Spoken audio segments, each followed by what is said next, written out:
नमस्कार सांग माने आपण मानकु आम चैनल रे स्वागत।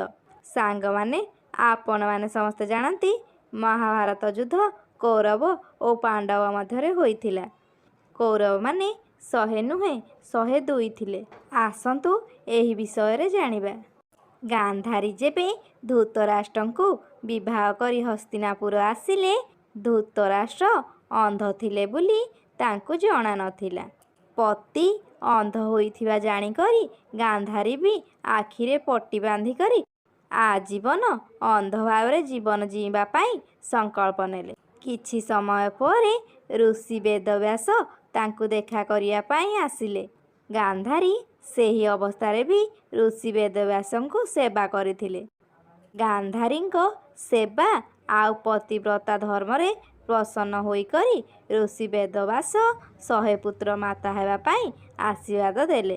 गर्भधारणर 2 वर्ष बीतीगला परे भी जेबे पुत्र जन्म नहेले रागी करी गांधारी तांको पेटकु विधा मारी करी तांको गर्भ बाहर करी देले। सेही कारणरु गांधारींको पेटरु गोटिए मांस पिंडुला बाहरिला। जोग बଳରେ वेदव्यास सांगे सांगे जानी पारिले। गांधारी पाखरे आसी पहुँचिले। गांधारींकु कहिले तुमे बहुत बड़ भूल कल। मु देइथिबा बर केबे भी मिछ होई नथांता। तुमे 100टी माठिया तैयारी करी सेतिरे घियो भरी दियो। गांधारी तांको आज्ञा अनुसार 100टी माठिया नेले।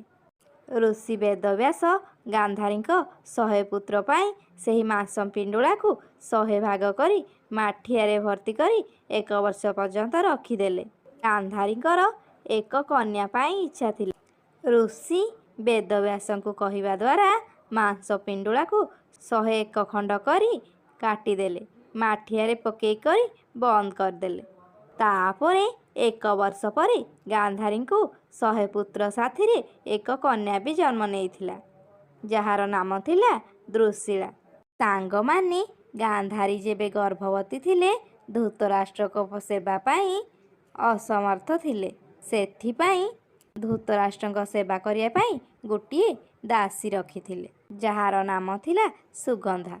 धृतराष्ट्र दासी प्रति आकर्षित होई आउ तांको सह संपद बनेइथिले।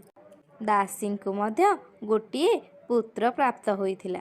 सेही अनुसारे कौरव माने 100 नुहे 102 बुली कुहा जाइछि। सांग माने आपनको जदि भिडियोटी भल लागिछि ताहाले भिडियो को लाइक करी एमिति नुआ नुआ पौराणिक कथा देखिया पाई आम चैनल सब्सक्राइब करंतु।